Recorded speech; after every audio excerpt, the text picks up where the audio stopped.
Hello students, कैसे हैं आप लोग? कैसा चल रहा है आपका रिवीजन? आज हम फिर से स्टार्ट करने वाले हैं युग्मक जनन। जो लास्ट टाइम पे हमने खत्म किया था कहां पे? मेल और फीमेल रिप्रोडक्टिव ऑर्गन्स पे। रिप्रोडक्टिव ऑर्गन या प्रजनन अंगों के बारे में हम लोगों ने जानकारी ले ली थी। आज हम जो स्टार्ट करेंगे वो है युग्मक जनन, कि कैसे करके उन अंगों में युग्मकों का निर्माण होता है ना। प्राथमिक जनन अंग की परिभाषा हम लोगों ने दी थी। प्राथमिक जनन अंग में यह कहा गया था कि ऐसे अंग जहां पर युग्मकों का निर्माण हो उन्हें कहा जाता है क्या? प्राथमिक जनन अंग। अब प्राथमिक जनन अंग दो प्रकार से हो सकते हैं। जहां पर नर युग्मकों का निर्माण होता है, शुक्राणुओं का, वो है वृषण।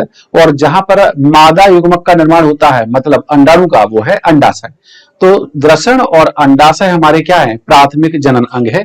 शुरुआत करते हैं एनसीईआरटी से कि प्राथमिक लैंगिक अंग क्या है। पुरुषों में वृषण है और स्त्रियों में अंडाशय है। एक क्वेश्चन यहां से तैयार हो जाता है एक परिभाषा के हिसाब से कि प्राथमिक जनन अंग क्या है। तो प्राथमिक जनन अंग वो है जहां पर युग्मकों का निर्माण होता है। जो वृषण है किसमें? पुरुषों में। और अंडाशय है किसमें? स्त्रियों में। जहां पर युग्मक जनन या गैमेटोजेनेसिस होता है, विधि द्वारा क्रमशः नर युग्मक यानी शुक्राणु और मादा युग्मक यानी अंडाणु उत्पन्न करते हैं। देखते हैं क्या क्या कहा गया है आगे कि वृषण में अपरिपक्व नर जर्म कोशिका है ना। हम लोगों ने जब सेमिनिफेरस ट्यूब्यूल को काटा था तो वहां पर जिक्र आया था इस चीज का। नर जर्म कोशिकाएं स्पर्मेटोगोनियम शुक्र जनन स्पर्मेटोजेनेसिस द्वारा शुक्राणु उत्पन्न करती है। मतलब शुक्राणुओं के निर्माण की क्रिया को हम लोग क्या कहते हैं? स्पर्मेटोजेनेसिस कहते हैं। स्पर्मेटोजेनेसिस कहते हैं।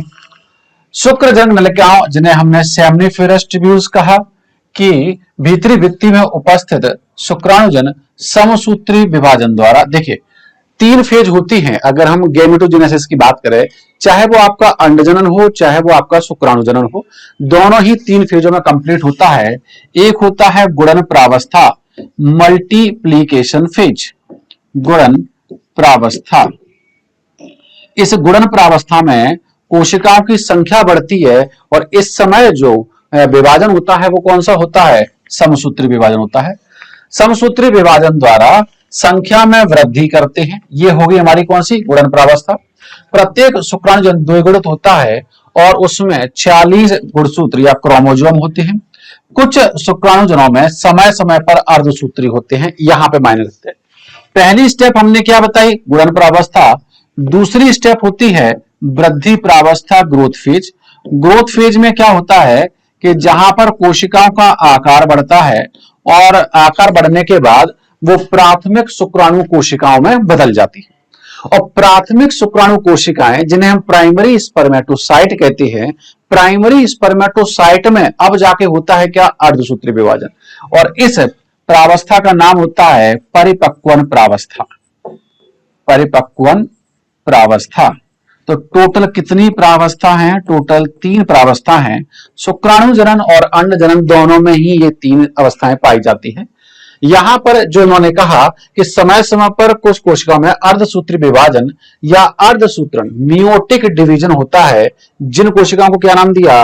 Primary spermatocyte. मतलब प्राइमरी स्पर्मेटोसाइट कोशिकाओं में क्या होता है? अर्धसूत्री विभाजन होता है। जैसे मान लीजिए ये हमारे पास क्या है? एक प्राइमरी स्पर्मेटोसाइट सेल है और ये कैसी है? डिप्लॉयड है। मतलब गुणसूत्र की संख्या कितनी है? 46। और जब इसमें अर्धसूत्री विभाजन होगा तब कितनी कोशिकाएं बनेंगी? 2, जिनका आकार कैसा रहेगा? समान। इन्हें कहा जाएगा सेकेंडरी स्पर्मेटोसाइट, है ना। आप जानते हैं कि अर्धसूत्री विभाजन 2 फेज में कंप्लीट होता है, M1 और M2। कौन सा? M1 और M2। जब M2 डिवीजन होगा तब यही सेकेंडरी स्पर्मेटोसाइट फिर से 2-2 कोशिकाओं में बट जाएंगी। और आप जानते हैं कि अर्धसूत्री विभाजन में गुणसूत्रों की संख्या कैसी हो जाती है? आधी हो जाती है। तो 23 गुणसूत्र एक सेकेंडरी स्पर्मेटोसाइट में जाएंगे और 23 गुणसूत्र दूसरे स्पर्मेटोसाइट में जाएंगे। और यहां पर जो 4 संरचनाएं बनी इन्हें बोला जाता है स्पर्मेटिड। और इनमें क्रोमोसोम का नंबर कितना रहेगा? 23। मतलब एक प्राथमिक स्पर्मेटोसाइट से 4 स्पर्मेटिड बनते हैं। याद रखिएगा अभी स्पर्मेटिड बने हैं, शुक्राणु नहीं बदले हैं, क्योंकि स्पर्मेटिड देखेंगे तो आप गोलाकार संरचना है, जबकि शुक्राणु एक इलोंगेटेड लंबी संरचना है। तो इसका फिर से क्या होगा, रूपांतरण। यही स्पर्मेटिड आगे जाकर बदल जाएगी किसमें, शुक्राणु में। ठीक है, देख लेते हैं इस बात को कि एक प्राथमिक शुक्राणु कोशिका प्रथम अर्धसूत्री, देखिए यहां पर लिखा है ना M1 डिवीजन, प्रथम अर्धसूत्री विभाजन जो कैसा है, न्यूनकारी। न्यूनकारी शब्द क्यों दिया है, क्योंकि आप देख पा रहे हैं यहां पर क्रोमोसोम का नंबर कैसा हो रहा है, कम हो रहा है, आधा हो रहा है, को पूरा करते हुए दो समान अगुणित कोशिकाओं की रचना करते हैं, जिन्हें द्वितीयक शुक्राणु कोशिकाएं या सेकेंडरी स्पर्मेटोसाइट कहते हैं। आप देख रहे हैं कि एक प्राइमरी से कितनी बन रही है, दो सेकेंडरी स्पर्मेटोसाइट बन रही है। इस प्रकार उत्पन्न प्रत्येक कोशिका में कितने 23 गुणसूत्र होते हैं। द्वितीयक शुक्राणु कोशिकाएं दूसरे अर्धसूत्री विभाजन, ये आ गया हमारा क्या, M2 डिवीजन।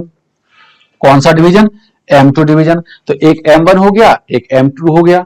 दूसरे अर्धसूत्री विभाजन से गुजरते हुए चार बराबर, देखिए एक ही आकार के हैं, चार बराबर अगुणित क्या, शुक्राणु प्रसु या स्पर्मेट पैदा करते हैं।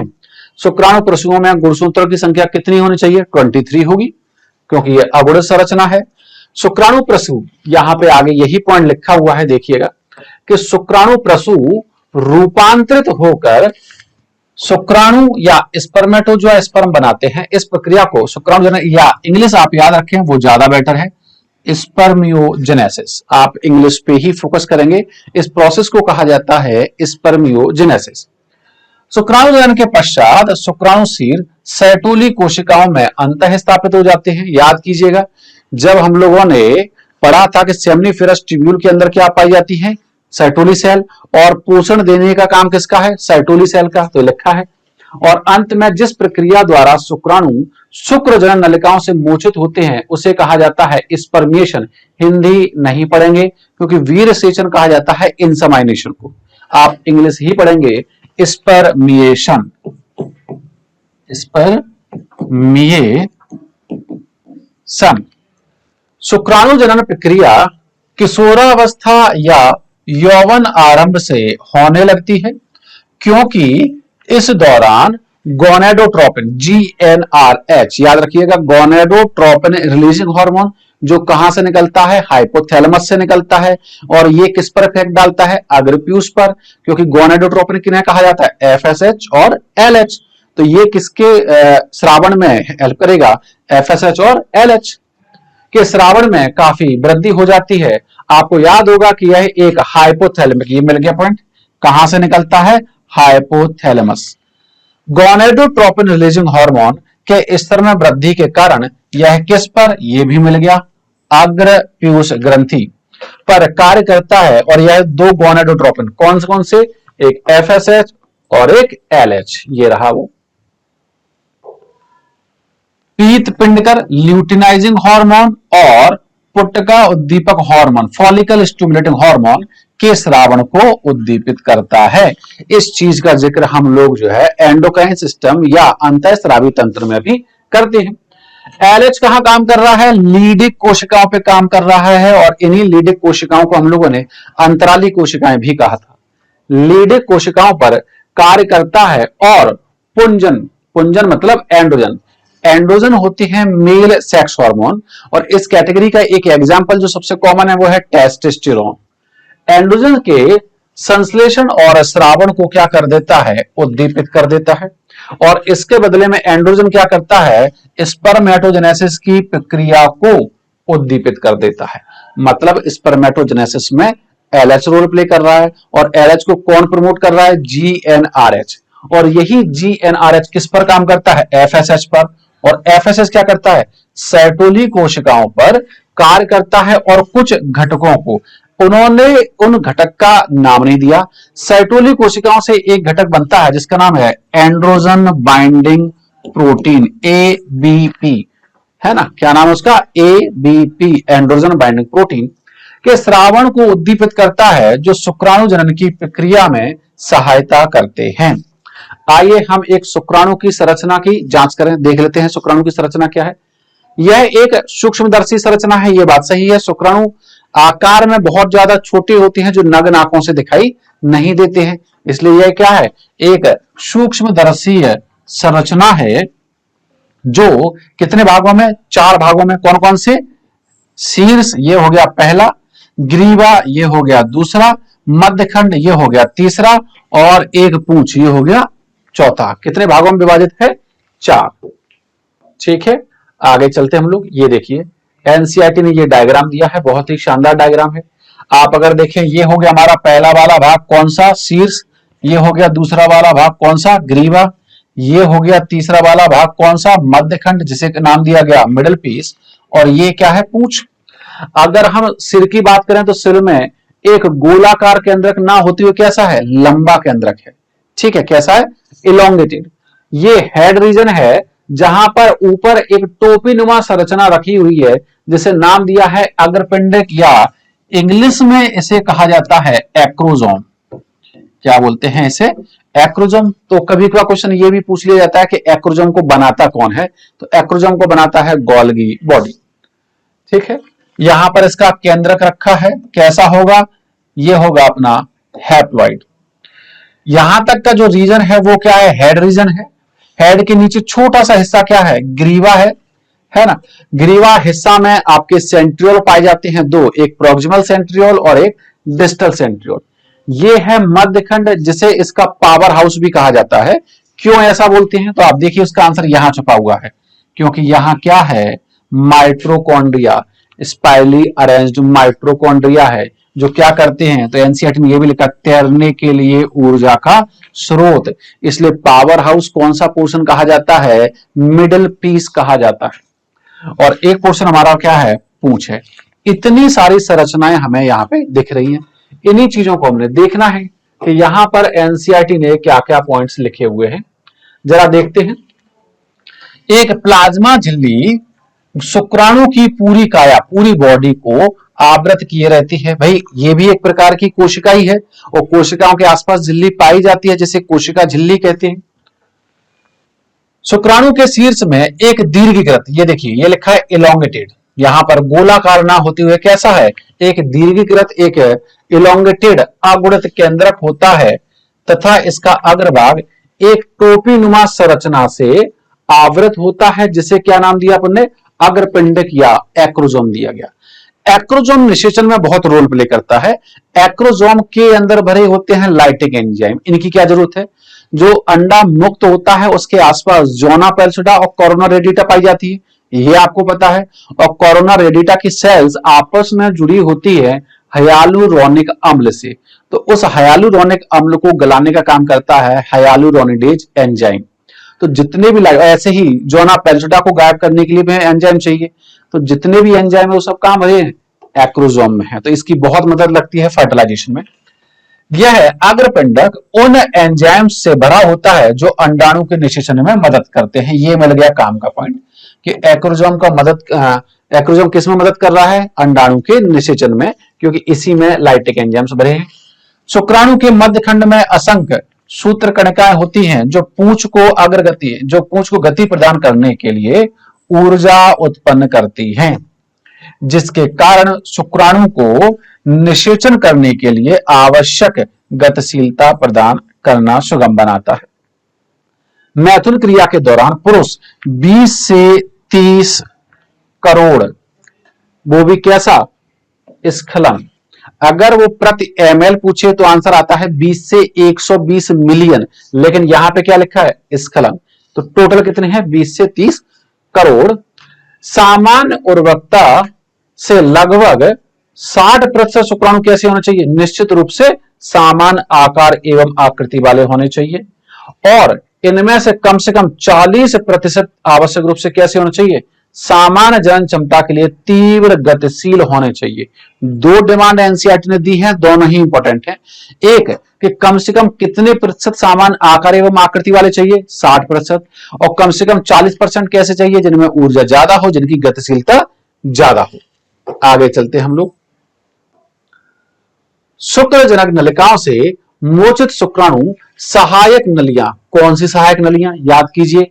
हम लोग अगर सेमनीफेरस ट्यूब्यूल से चलें एक लाइन आपको लिखवाई थी कि क्या बताया था, सेमनीफेरस ट्यूबुल से कहां पहुंचे, ट्यूबुलाई रेक्टाई में, ट्यूबुलाई रेक्टाई से कहां पहुंचे, रेटे टेस्टिस में, रेटे टेस्टिस से कहां पहुंचे, वास फ्रेंसिया में, वहां से कहां पहुंचे, इपिडिडाइमस में, इपिडिडाइमस से कहां पहुंचे, वास डिफरेंस में, जो मिला किससे, सेमाइनल वेसाइकल की नलिका के साथ, और मिलकर के क्या बनाया, इजैकुलेटरी डक्ट, जो खुला कहां पे, यूरेथ्रा में। तो वही उन्होंने लिखा है, सहायक नलिकाओं द्वारा ट्रांसपोर्टेड होते हैं।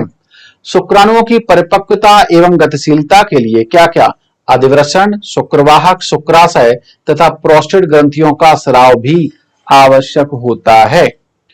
शुक्राणुओं के साथ साथ शुक्राणु प्लाज्मा, मतलब जो आपको बताया था सीमेन, सीमेन क्या है, सीमेन है स्पर्म प्लस शुक्राणु प्लाज्मा, मिलकर क्या बनाते हैं, वीर या सीमेन बनाते हैं।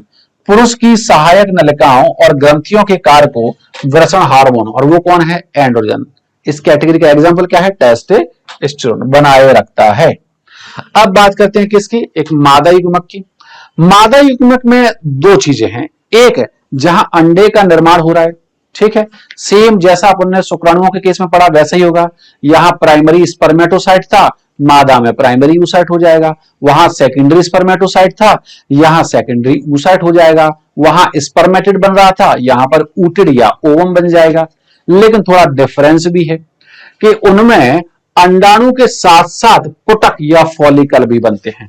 ध्यान से सुनिएगा क्या मतलब हुआ इसका, इसका मतलब यह है कि अगर आप गौर से देखें तो आप पाएंगे, ओवरी का ये डायग्राम आपकी एनसीईआरटी में दिया है कि अंडाणु के आसपास जो अंडाशय की स्ट्रोमा की कोशिकाएं हैं वो परत बना रही हैं, तो अंडाणु प्लस उसके आसपास जो कोशिकाएं हैं उनको मिलाकर के बोला जाता है फॉलिकल। प्राइमरी फॉलिकल जैसे ये लिखा है, primary follicle, secondary follicle, tertiary follicle और मैच्योर ग्राफियन फॉलिकल, है ना। ऐसे कर करके मेस्टोसाइकिल के दौरान इनमें डेवलपमेंट होता है। तो अंडा प्लस उसके आसपास की कोशिकाएं मिलकर क्या बनाती हैं, फॉलिकल। तो एक हो गया oogenesis, एक हो गया फॉलिकुलोजेनेसिस, एक में अंडे का निर्माण हो रहा है और एक में फॉलिकल का निर्माण हो रहा है। तो दोनों चीजों के बारे में दिया है। जिस मैच्योर ग्राफियन फॉलिकल की बात कर रही हैं उसमें से हमारा अंडा क्या है, वो मुक्त हो गया है, और जब अंडा मुक्त हो जाता है तब इस घटना को हमने नाम दिया था क्या, अंडोत्सर्ग, ठीक है। अंडोत्सर्ग के पश्चात जो संरचना शेष रह जाती है उसे नाम दिया जाता है कॉर्पस ल्यूटियम या पीतपिंड। यहां पर जो पुटक बन रहे हैं, पुटक में एक झिल्ली होती है जिसका नाम होता है थीका इंटरना, उस थीका इंटरना से निकलता है फीमेल सेक्स हार्मोन, कौन सा, ईस्ट्रोजन, जबकि कॉर्पस ल्यूटियम से निकलता है क्या, प्रोजेस्टेरोन, ठीक है। इन दोनों हार्मोन्स का जिक्र आता है। कभी कभार वो एक सवाल और पूछ लेते हैं कि ये जो चक्र चल रहा है वो अंडाशय के परिधीय भाग में चल रहा है कि केंद्रीय भाग में, तो आप देख पा रहे हैं ये परिधीय भाग में होता है, कॉर्टेक्स रीजन में होता है, ठीक है। देखते हैं एक करके क्या दिया गया है कि एक परिपक्व मादा युग्मक, कौन सा, एक परिपक्व मादा युग्मक के निर्माण की प्रक्रिया को क्या नाम दिया गया, अंड जनन या oogenesis। क्या नाम दिया गया, अंड जनन या oogenesis, जो कि पुरुष के शुक्राणु जनन से स्पष्ट रूप से कैसी है, भिन्न है। कैसे, कुछ डिफरेंस हमने प्रीवियस लेक्चर में भी देखा। क्या बताया था वहां पे कि पुरुष के केस में स्पर्मेटोजेनेसिस स्टार्ट कब होती है, आफ्टर प्यूबर्टी। फीमेल के केस में कब स्टार्ट होती है, बर्थ से पहले। मेल के केस में स्टार्ट होने के बाद वो टिल डेथ चलती रहती है, जबकि फीमेल के केस में अप्रोक्स 50 इयर्स ऑफ एज वो बंद हो जाती है, जैसे नाम दिया था अपन ने मेनोपॉज। तो कुछ डिफरेंस तो वो है। दूसरा डिफरेंस आप देखेंगे कि जब हम मेल में बात करते हैं तो प्राइमरी स्पर्मेटोसाइट में जब M1 डिवीजन हुआ तो दो समान कोशिकाएं बनी जिन्हें क्या नाम दिया गया, सेकेंडरी स्पर्मेटोसाइट। जबकि अंड जनन में क्या होगा कि जब प्राइमरी ऊसाइट में विभाजन होगा तो एक बड़ी सेकेंडरी ऊसाइट बनेगी, साथ में एक पोलर बॉडी भी बनेगी जो आकार में छोटी होगी। मतलब स्पर्मेटोजेनेसिस और oogenesis में डिफरेंस होता है। कि अंड जनन की शुरुआत भ्रूणीय परिवर्तन, ये मिल गया पॉइंट कि कहां से स्टार्ट हो रहा है, भ्रूणीय अवस्था में हो रहा है, के दौरान होती है जब कई मिलियन मात्र युग्मक कोशिकाएं यानी oogonia प्रत्येक भ्रूणीय अंडाशय के अंदर विनिर्मित होती है। जन्म के बाद अंडजननी का निर्माण और उनकी वृद्धि नहीं होती है। मतलब जितनी भी कोशिकाओं को अंडे में परिवर्तित होना होगा वो जन्म के पहले ही बन चुकी होंगी, जन्म के बाद उनमें नई वृद्धि नहीं होती है। इन कोशिकाओं में विभाजन शुरू हो जाता है और अर्धसूत्री विभाजन की कौन सी, प्रोफेज फर्स्ट, और प्रोफेज फर्स्ट की भी कौन सी, डिप्लोटीन अवस्था में वो रुक जाता है। जहां पर हम एम1 डिवीजन पढ़ रहे थे, एम1 डिवीजन के कौन से, प्रोफेज फर्स्ट की कौन सी अवस्था, डिप्लोटीन अवस्था में वो रुक जाता है। वो कब पूरा होता है, जब अंडे को बाहर आना होता है। और इस अवस्था में स्थायी तौर पर कैसी रहती हैं, अवरुद्ध रहती हैं। कौन सी कोशिकाओं में एम1 डिवीजन होता है, आप जानते हैं प्राइमरी oocyte में होता है। उसके बाद प्रत्येक प्राइमरी अंडक कड़कामय कोशिकाएं, याद रखिएगा अंडे के चारों तरफ ही अंडाशय की कोशिकाएं व्यवस्थित हो रही थी, तब हमने उसे बोल दिया था फॉलिकल। मतलब अंडा प्लस जो फॉलिकुलर सेल्स हैं उन्हें मिलाकर क्या बोला, उन्हें मिलाकर बोला फॉलिकल्स। ठीक है, कौन से, primary follicle, secondary follicle, tertiary follicle और मैच्योर ग्राफियन फॉलिकल की परत से आवृत होती हैं, तब इन्हें क्या कहा जाता है, प्राथमिक पुटक कहा जाता है। ये देखिएगा, ये एनसीईआरटी का डायग्राम है, बहुत ही शानदार डायग्राम एनसीईआरटी ने दिया है। अगर आप यहां पे देखें तो इस डायग्राम को हम एक्सप्लेन करते हैं, क्या क्या चीजें इस डायग्राम में समझाई गई हैं। इस डायग्राम में आप देखिए, आप पाएंगे कि एक तरफ उन्होंने लिया है किसको, शुक्राणु जनन को, और एक तरफ लिया है किसको, अंडाणु जनन को। और यहाँ पे आप देख रहे हैं समसूत्री विभाजन द्वारा क्या हो रहा है, संख्या बढ़ रही है। तो पहली प्रावस्था कौन सी बताई थी, गुणन प्रावस्था, यहां पर भी वही हो रहा है, सूत्री विभाजन। फिर दूसरी अवस्था हमने कौन सी बताई थी, वृद्धि प्रावस्था। और वृद्धि प्रावस्था के फलस्वरूप जब वृद्धि हो जाती है तब वो बदल जाती है किसमें, प्राइमरी स्पर्मेटोसाइट में, और ये बदल जाएगी किसमें, प्राइमरी oocyte में। और प्राइमरी स्पर्मेटोसाइट और प्राइमरी oocyte में क्या होता है, पहला अर्धसूत्री विभाजन। और आप जानते हो कि अर्धसूत्री विभाजन के फलस्वरूप गुणसूत्रों की संख्या कैसी हो जाती है, आधी हो जाती है। तो सेकेंडरी स्पर्मेटोसाइट और सेकेंडरी oocyte में गुणसूत्रों की संख्या कैसी हो जाएगी, आधी हो जाएगी। ठीक है, पहला पॉइंट। दूसरा, जब अंडजनन की बात कर, शुक्राणु जनन की बात करते हैं तो जो कोशिकाएं बन रही हैं वो एक ही आकार की हैं, जबकि अंडजनन में क्या हो रहा है, एक कोशिका बड़ी और एक कोशिका छोटी होती है, जिसे हम प्रथम ध्रुवीय पिंड कहते हैं, है ना। और दूसरा क्या है कि जब सेकेंडरी स्पर्मेटोसाइट में M2 डिवीजन हुआ तो बने 4 स्पर्मेटिड, क्या बने, 4 स्पर्मेटिड। जबकि यहां पर जो पोलर बॉडी है ह्यूमन के केस में ये फर्स्ट पोलर बॉडी डिवाइड नहीं करती है, तो डिवीजन किस में होगा, सेकेंडरी oocyte में। और सेकेंडरी oocyte किस में बदल जाएगा, ऊटिड या ओवम में बदल जाएगा। ठीक है, वहां पर वो गोल है, यहां पर भी गोल है, और बाद में ये गोल स्पर्मेटिड बदल जाते हैं किस में, स्पर्म में बदल जाते हैं। तो लिखा भी है, क्या हो जाता है, विभेदन, कि स्पर्मेटिड का विभेदन हो जाता है किस में, शुक्राणु में। अंतर किस चीज का, अंतर है इस चीज का, आप देखें ये जो जीवन चक्र चल रहा है कब का है, गर्भ जीवन का है। जन्म के समय हमें क्या मिलेंगे, प्राइमरी oocyte मिलेंगे। ठीक है, यौवन अवस्था के आरंभ पे हमें क्या मिलेगा, सेकेंडरी oocyte। जब मेंस्ट्रुअल साइकिल में वो एग निकल के आएगा बाहर, तब वो किस अवस्था में होगा, सेकेंडरी में। और इसमें फिर से डिवीजन रुक जाता है, कौन सी अवस्था में, मेटाफेज अवस्था में। कौन सी अवस्था में, मेटाफेज अवस्था में। और ये डिवीजन कब पूरा होता है, जब शुक्राणु आकर उसको टच करता है।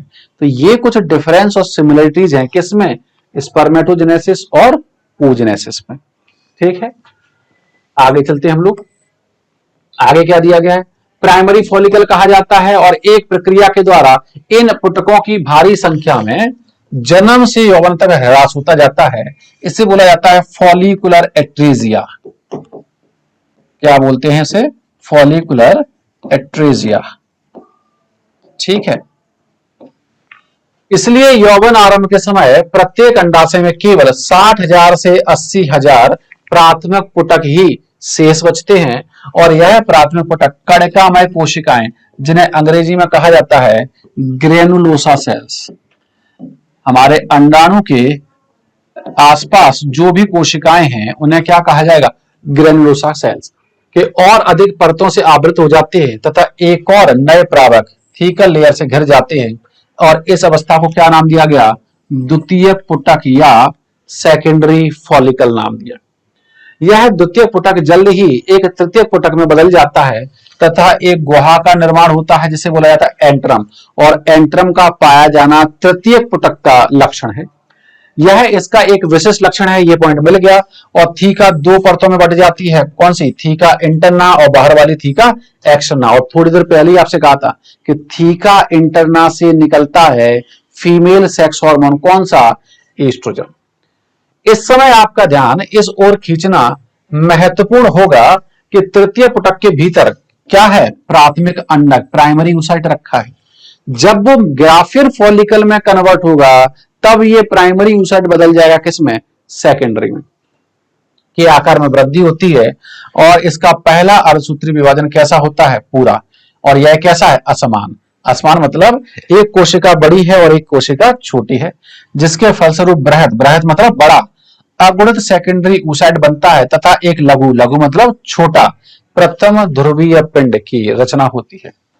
द्वितीयक अंडक प्राथमिक अंडक के पोषक से भरपूर कोशिका द्रव साइटोप्लाज्म की मात्रा को संचित रखती है। क्या आपने किसी लाभ के बारे में सोच सकते हैं? हाँ, न्यूट्रिशन मिलेगा जब तक प्लेसेंटा नहीं मिल जाता तब तक। क्या पहले अर्धसूत्री विभाजन से उत्पन्न प्रथम ध्रुवीय पिंड में और अधिक विभाजन होता है? तो मानव के केस में ऐसा नहीं है, है ना। वर्तमान में हम इसके बारे में सुनिश्चित रूप से बहुत कुछ नहीं कह सकते। तृतीय पुटक ही आगे चलकर परिपक्व ग्राफियन फॉलिकल में परिवर्तित हो जाता है। द्वितीयक अंडक सेकेंडरी oocyte अपने चारों ओर एक नई झिल्ली का निर्माण करता है जिसे पारदर्शी आवरण या जोना पेलुसिडा कहा जाता है। जब अंडा मुक्त होता है, जैसे ये मान लीजिए हमारा अंडा है और ये किस अवस्था में है? सेकेंडरी oocyte अवस्था में है। और इस सेकेंडरी oocyte अवस्था में यहां पर इस अंडे के चारों तरफ एक आवरण पाया जाएगा और इस आवरण को हम लोग नाम देंगे क्या? Zona pellucida. और इसके ऊपर भी एक आवरण पाया जाएगा और इस आवरण की बात करें तो ये कोशिकीय परत है और ये कोशिकाएं आपस में हाइलुरोनिक अम्ल से जुड़ी होती हैं, जिस चीज का जिक्र हम लोगों ने थोड़ी देर पहले करा है। और इस कोशिकीय परत की बात करें तो इसे कहा जाता है कोरोना रेडिएटा। तो आप देख रहे हैं कि कोरोना रेडिएटा क्या है? एक कोशिकीय परत है, जबकि जोना पेलुसिडा एक अकोशिकीय परत है। ठीक है। अंडाशय से मोचित करता है, इस प्रक्रिया को क्या कहते हैं? अंडोत्सर्ग। और अंडोत्सर्ग कब होता है? मेंस्ट्रुअल साइकिल के 14वें दिन। क्या आप शुक्र जनन और अन्य जनन के बीच प्रमुख अंतरों को पहचान सकते हैं? यहां पर ये चीजों के बारे में हम लोग जानकारी ले चुके हैं। नेक्स्ट चीज हमारे पास है मेंस्ट्रुअल साइकिल। देखिएगा, मेंस्ट्रुअल साइकिल का डायग्राम एनसीईआरटी ने बहुत अच्छा दिया है और इसी डायग्राम को हमें समझना है। यहां पर आप देखें कि मेंस्ट्रुअल साइकिल को पढ़ने के लिए हमें किन किन चीजों की जानकारी होना आवश्यक है कि मेंस्ट्रुअल साइकिल के दौरान कहां कहां पे बदलाव हमें देखने को मिल रहा है। ये डायग्राम आपकी एनसीईआरटी का है।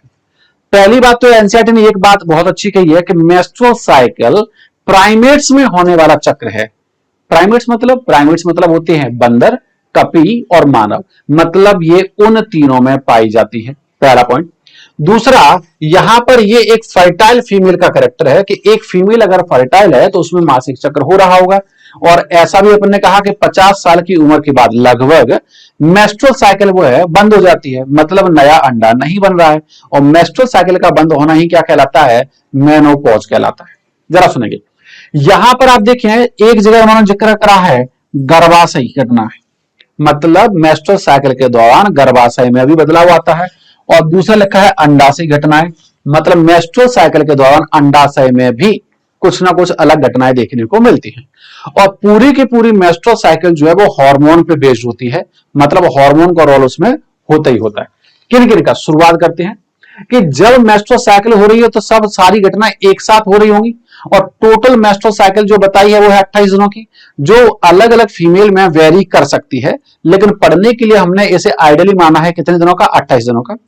28 दिनों में अगर आप देखें तो शुरुआत के 3 से 5 दिन क्या हो रही है? ब्लीडिंग हो रही है। इसे उन्होंने क्या कहा? रजो दर्शन या मासिक धर्म, माहवारी। ये होगी हमारी मेंस्ट्रुअल फेज या ब्लीडिंग फेज। 3 से 5 दिन के बाद आप देखें जितना ब्लीडिंग होगी वो क्यों हो रही है? क्योंकि गर्भाशय की लाइनिंग जो है वो शेड ऑफ हो रही है, तो उसकी थिकनेस कैसी हो रही है? कम हो रही है। इस चीज को नोटिस किया। इसके बाद क्या होगा, एक हार्मोन रिलीज होगा, कहां से, हाइपोथैलेमस से, जिसका नाम है GnRH। पूरा नाम है गोनेडोट्रोपिन रिलीजिंग हार्मोन। इस हार्मोन के प्रभाव में क्या निकलना शुरू होता है, FSH। कौन सा हार्मोन निकलता है, FSH। आप नाम पे जाइएगा, नाम में क्या लिखा है, फॉलिकल स्टिमुलेटिंग हार्मोन, मतलब ऐसा हार्मोन जो फॉलिकल्स को क्या करेगा, स्टिमुलेट करेगा। और इस FSH के प्रभाव में आप देख रहे हैं अंडाशय में फॉलिकल्स का निर्माण होना शुरू हो रहा है, primary follicle, secondary follicle, tertiary follicle और मैच्योर ग्राफियन फॉलिकल। और इसी दौरान हम लोगों ने जिक्र क्या करा कि इसी दौरान फॉलिकल्स में एक परत पाई जाती है जिसका नाम हम लोगों ने दिया क्या, थीका इंटरना। और थीका इंटरना से क्या निकलता है, एस्ट्रोजन। तो आप देख पा रहे हैं कि मेस्ट्रुअल साइकिल में जैसे जैसे दिन आगे बढ़ रहे हैं ईस्ट्रोजन का लेवल बढ़ता जा रहा है, दिख रहा है ये, ठीक है। और जैसे जैसे ईस्ट्रोजन का लेवल बढ़ रहा है आप देख पा रहे हैं गर्भाशय की थिकनेस जो मोटाई है वो दोबारा से बढ़ती जा रही है। तो नॉर्मली जो हम लोगों के दिमाग में होता है कि यूट्रस लाइनिंग के लिए कौन सा हार्मोन जिम्मेदार है, तो दिमाग में एक ही आंसर आता है, प्रोजेस्टेरोन। तो शब्दों को ध्यान से सुनिए कि अगर कोई पूछे कि यूट्रस की लाइनिंग में थिकनेस बढ़ाई किसने, तो बढ़ाता कौन है, ईस्ट्रोजन। तो फिर प्रोजेस्टेरोन क्या करता है, प्रोजेस्टेरोन उस थिकनेस को मेंटेन रखता है ना। तो प्रोजेस्टेरोन जो है वो मेंटेन रखेगा लेकिन उसको करवाएगा कौन, ईस्ट्रोजन। तो जैसे जैसे ईस्ट्रोजन का लेवल बढ़ रहा है वैसे वैसे यहां पर आप देखें तो यूट्रस की लाइनिंग जो है वो थिक होती जा रही है। चूंकि इस दौरान पुटिकाओं का निर्माण हो रहा है इसलिए हमने इसे क्या नाम दे दिया, पुटकीय प्रावस्था, फॉलिकुलर फेज। और चूंकि इसी दौरान जो है गर्भाशय की अगर लाइनिंग देखें वो बढ़ रही है इसलिए उसके बेस पे हो गया प्रोलिफरेशन फेज। और चूंकि इस दौरान कौन से हार्मोन का लेवल बढ़ रहा है, ईस्ट्रोजन का, इसलिए नाम हो गया ईस्ट्रोजेनिक फेज। नाम समझ में आया क्यों ऐसा दिया, फॉलिकुलर बन रहा है, फॉलिकुलर फेज, ईस्ट्रोजन का लेवल बढ़ रहा है, ईस्ट्रोजेनिक फेज, और गर्भाशय में वृद्धि हो रही है तो प्रोलिफरेशन फेज। और ये अंडोत्सर्ग के पहले की प्रावस्था है इसीलिए इसे प्री ओवुलेटरी फेज भी कह सकते हैं, ठीक है। यहां तक की घटना होने के बाद होता क्या है कि GnRH के प्रभाव में किसका लेवल बढ़ना स्टार्ट हो जाता है, LH का। 11वें दिन के आसपास से LH का लेवल बढ़ना स्टार्ट हो जाता है और 14वें दिन के आसपास इसका लेवल होता है पीक पर। और जब इसका लेवल पीक पर होता है उसे NCERT ने नाम दिया है क्या, LH सर्ज। क्या नाम दिया है, LH सर्ज। और LH का लेवल पीक पर है और LH के प्रभाव में आप देख पा रहे हैं कि ग्राफियन फॉलिकल से अंडा क्या हो गया, मुक्त हो गया है। तो क्या आंसर घटना घटी है, अंडोत्सर्ग। तो अंडोत्सर्ग कौन करवाता है, LH हार्मोन। और जैसे ही अंडा निकला तो कौन सी संरचना बनी, कॉर्पस ल्यूटियम बनी। कौन सी बनी, कॉर्पस ल्यूटियम। और कॉर्पस ल्यूटियम से क्या बनता है, कॉर्पस ल्यूटियम से बनता है प्रोजेस्टेरोन। तो आप देख पा रहे हैं कि जैसे ही ग्राफियन फॉलिकल टूटता है उसी फॉलिकल से क्या बन रहा था, ईस्ट्रोजन। तो ईस्ट्रोजन का लेवल क्या हो गया, कम हो गया। लेकिन बन कौन सी संरचना गई है, कॉर्पस ल्यूटियम। और कॉर्पस ल्यूटियम से मुख्यतः कौन सा निकलता है, प्रोजेस्टेरोन। तो किसका लेवल बढ़ने लग गया है, प्रोजेस्टेरोन का लेवल बढ़ने लग गया है। और प्रोजेस्टेरोन इस गर्भाशय की वृद्धि को मेंटेन रखेगा। तो बाद की घटनाओं को हम क्या बोल सकते हैं, एक तो अंडोत्सर्ग के पश्चात हुई है इसलिए इसे क्या बोल सकते हैं, इसलिए इसे पोस्ट ओवुलेटरी फेज भी बोल सकते हैं। इस दौरान किसका रोल ज्यादा है, कॉर्पस ल्यूटियम का, इसलिए हम इसे ल्यूटियल प्रावस्था भी बोल सकते हैं। इस दौरान किस हार्मोन का लेवल ज्यादा है, प्रोजेस्टेरोन का, इसलिए इसे प्रोजेस्ट्रोजेनिक स्टेज भी बोल सकते हैं। और इस दौरान अगर आप देखें तो गर्भाशय चीजों को स्राव कर रहा है इसलिए स्रावी प्रावस्था भी बोल सकते हैं, ठीक है। नाम में ही सब कुछ छुपा हुआ है। लेकिन यहां पर नोटिस करने लायक एक चीज और है कि यहां पर ईस्ट्रोजन का लेवल एक बार कम होने के बाद दोबारा से ऊपर आ रहा है। तो उसके ऊपर आने का कारण है कॉर्पस ल्यूटियम, क्योंकि कॉर्पस ल्यूटियम से ईस्ट्रोजन हार्मोन भी स्रावित होता है। इतनी सारी घटनाएं हमें जो देखने को मिल रही हैं वो कहां देखने को मिल रही हैं, इस मेंस्ट्रुअल साइकिल में। और इसी एक डायग्राम में सारी घटनाएं छुपी हुई हैं और इसी एक डायग्राम को एक्सप्लेन करते हुए थ्योरी दी गई है। या तो आप थ्योरी पढ़ लें या फिर इस डायग्राम को समझ लें, दोनों एक ही चीज है, ठीक है। देखते हैं क्या क्या है अपने पास। यहां पर इन्होंने क्या, इस डायग्राम को याद रखिएगा, पढ़ते समय हमेशा इस डायग्राम को खोल के रखिएगा। अब हम आर्तव चक्र की थ्योरी पढ़ लेते हैं कि थ्योरी में क्या क्या लिखा हुआ है। थ्योरी में लिखा हुआ है मादा प्राइमेट्स। मादा प्राइमेट्स मतलब बंदर, कपि और मनुष्य, जैसा कि थोड़ी देर पहले जिक्र करा था। में होने वाले जनन चक्र को क्या कहते हैं?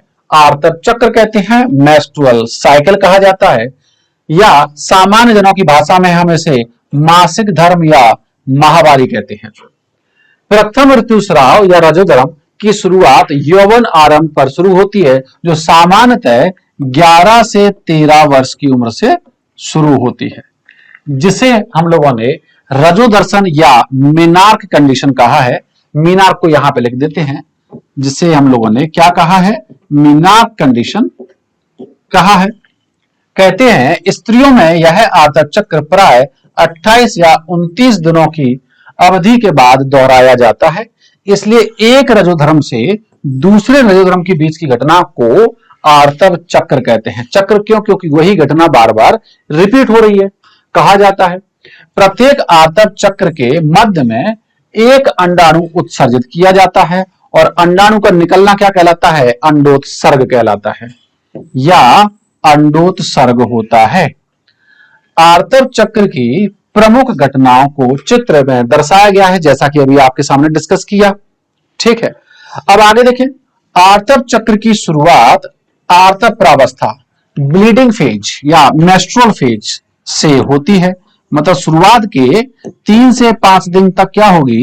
ब्लीडिंग होगी, और ये डेज भी जो है फीमेल टू फीमेल वेरी करते हैं। जबकि रक्तस्राव होने लगता है, यह रक्तस्राव कितना? 3 से 5 दिनों तक जारी रहता है।